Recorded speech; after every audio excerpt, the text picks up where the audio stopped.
ನಮಸ್ಕಾರ. ಕನ್ನಡಪ್ರಭ.com ನ್ಯೂಸ್ ಬುಲೆಟಿನ್ಗೆ ಸ್ವಾಗತ. Camera person Kevin ಜೊತೆ ನಾನು ವಿಶ್ವನಾಥ್ ಸಿದ್ದಪ್ಪ. ಇಂದಿನ ಪ್ರಮುಖ ಸುದ್ದಿಗಳು. ದೀರ್ಘಾವಧಿ ಸಿಎಂ ಆಗುವ ಮೂಲಕ ದಿವಂಗತ ದೇವರಾಜ ಅರಸು ಅವರ ದಾಖಲೆ ಸರಿಗಟ್ಟಿದ ಮುಖ್ಯಮಂತ್ರಿ ಸಿದ್ದರಾಮಯ್ಯ ಇದೀಗ ಪೂರ್ಣಾವಧಿ ಸಿಎಂ ಆಗುವ ಆಸೆ ವ್ಯಕ್ತಪಡಿಸಿದ್ದಾರೆ. ಸುದ್ದಿಗಾರರೊಂದಿಗೆ ಮಾತನಾಡಿದ ಸಿಎಂ, ನನಗೆ ಹೈಕಮಾಂಡ್ ಮೇಲೆ ಪೂರ್ಣ ವಿಶ್ವಾಸವಿದೆ. ಏನೇ ಆದರೂ ಹೈಕಮಾಂಡ್ ಎಲ್ಲವನ್ನು ತೀರ್ಮಾನ ಮಾಡುತ್ತದೆ ಎಂದು ಸಿದ್ದರಾಮಯ್ಯ ಮತ್ತೆ ಪುನರುಚ್ಚರಿಸಿದರು. ನನಗೆ ದೇವರಾಜ ಅರಸು ದಾಖಲೆಯ ಬಗ್ಗೆ ಅರಿವು ಇರಲಿಲ್ಲ.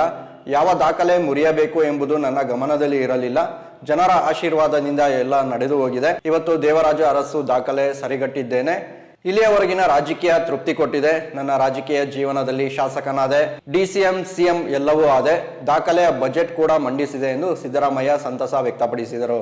ಸಿದ್ದರಾಮಯ್ಯ ಪೂರ್ಣಾವಧಿ ಸಿಎಂ ಆಸೆ ಕುರಿತಂತೆ ಪ್ರತಿಕ್ರಿಯಿಸಿದ ಡಿಸಿಎಂ ಡಿಕೆ ಶಿವಕುಮಾರ್, ಒಳ್ಳೆಯದಾಗಲಿ, ನಾನು ಅವರಿಗೆ ಶುಭ ಹಾರೈಸುತ್ತೇನೆ, ಶುಭವಾಗಲಿ ಎಂದು ಹೇಳಿದರು.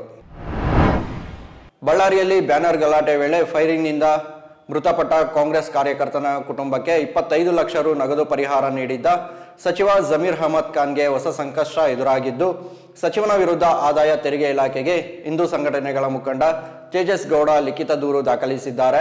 ಆದಾಯ ತೆರಿಗೆ ನಿಯಮಾವಳಿಯಂತೆ 2 ಲಕ್ಷ ರೂಪಾಯಿಗಿಂತ ಹೆಚ್ಚಿನ ನಗದನ್ನು ಯಾವುದೇ ರೂಪದಲ್ಲಿ ನೀಡುವಂತಿಲ್ಲ. ಆದರೂ ಓರ್ವ ಜನಪ್ರತಿನಿಧಿಯಾಗಿ 25 ಲಕ್ಷ ರು ನಗದು ಪರಿಹಾರವಾಗಿ ನೀಡಿದ್ದಾರೆ. ಈ ಹಣದ ಮೂಲ ಯಾವುದು ಎಂದು ದೂರಿನಲ್ಲಿ ಪ್ರಶ್ನಿಸಿದ್ದಾರೆ. ಈ ಸಂಬಂಧ ನಿನ್ನೆ ಮಾತನಾಡಿದ ಕೇಂದ್ರ ಸಚಿವ ಎಚ್.ಡಿ. ಕುಮಾರಸ್ವಾಮಿ, ಮೃತ ಕಾಂಗ್ರೆಸ್ ಕಾರ್ಯಕರ್ತನ ಕುಟುಂಬಕ್ಕೆ ನೀಡಿದ ಹಣದ ಮೂಲ ಕಾಂಗ್ರೆಸ್ ಪಕ್ಷದ್ದೋ ಸರ್ಕಾರದ್ದೋ, ಐಟಿ ಇಲಾಖೆ ಏನು ಮಾಡುತ್ತಿದೆ ಎಂದು ಪ್ರಶ್ನಿಸಿದ್ದರು. ಕರ್ನಾಟಕದ ವಿವಿಧ ಜಿಲ್ಲೆಗಳ ನ್ಯಾಯಾಲಯಗಳಿಗೆ ಒಂದೇ ದಿನ ಸರಣಿ ಬಾಂಬ್ ಬೆದರಿಕೆ ಸಂದೇಶಗಳು ಬಂದಿರುವುದು ಆತಂಕಕ್ಕೆ ಕಾರಣವಾಗಿದೆ.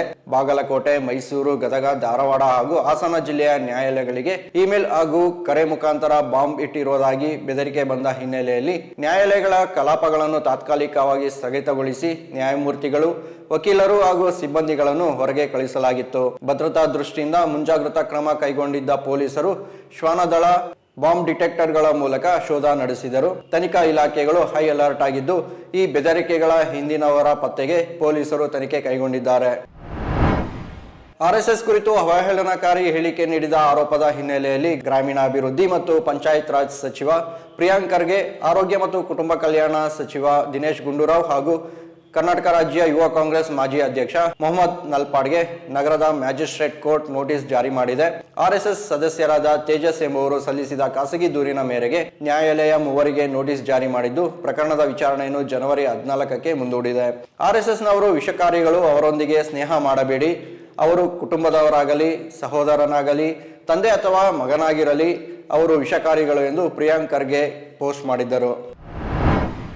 ಆನೇಕಲ್ನಲ್ಲಿ ರಿಯಲ್ ಎಸ್ಟೇಟ್ ಡೆವಲಪರ್ ಪೂರ್ವಂಕರಗೆ ಇನ್ಫೋಸಿಸ್ ಸುಮಾರು 250 ಕೋಟಿ ರೂಪಾಯಿ ಮೌಲ್ಯದ 53 ಎಕರೆ ಭೂಮಿಯನ್ನು ಮಾರಾಟ ಮಾಡಿರುವ ಬಗ್ಗೆ ತನಿಖೆ ನಡೆಸಲು ಬೆಂಗಳೂರು ಜಿಲ್ಲಾಧಿಕಾರಿಗೆ ನಿರ್ದೇಶನ ನೀಡಲಾಗಿದೆ ಎಂದು ಕಂದಾಯ ಸಚಿವ ಕೃಷ್ಣ ಬೈರೇಗೌಡ ತಿಳಿಸಿದ್ದಾರೆ.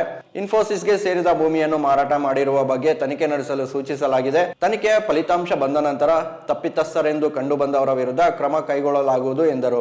5 ಉಪ ನೋಂದಣಾಧಿಕಾರಿಗಳು ಈ ಅಕ್ರಮದಲ್ಲಿ ಭಾಗಿಯಾಗಿದ್ದಾರೆಂದು ತಿಳಿದು ಬಂದಿದೆ. ಇವರಲ್ಲಿ ಒಬ್ಬರು ನಿವೃತ್ತರಾಗಿದ್ದಾರೆ. ಇಲಾಖಾ ವಿಚಾರಣೆಯನ್ನು ಕಾಯ್ದಿರಿಸಿ ಎನ್ ಸತೀಶ್ ಕುಮಾರ್, ಆರ್ ಪ್ರಭಾವತಿಮಾ, ಗಿರೀಶ್ ಚಂದ್ರ ಅವರನ್ನು ಅಮಾನತು ಮಾಡಲಾಗಿದೆ. ಇವು ಇಂದಿನ ಪ್ರಮುಖ ಸುದ್ದಿಗಳು. ವಿವರವಾದ ಸುದ್ದಿಗಳಿಗಾಗಿ ಕನ್ನಡಪ್ರಭ.com ನೋಡಿ. ನಮಸ್ಕಾರ.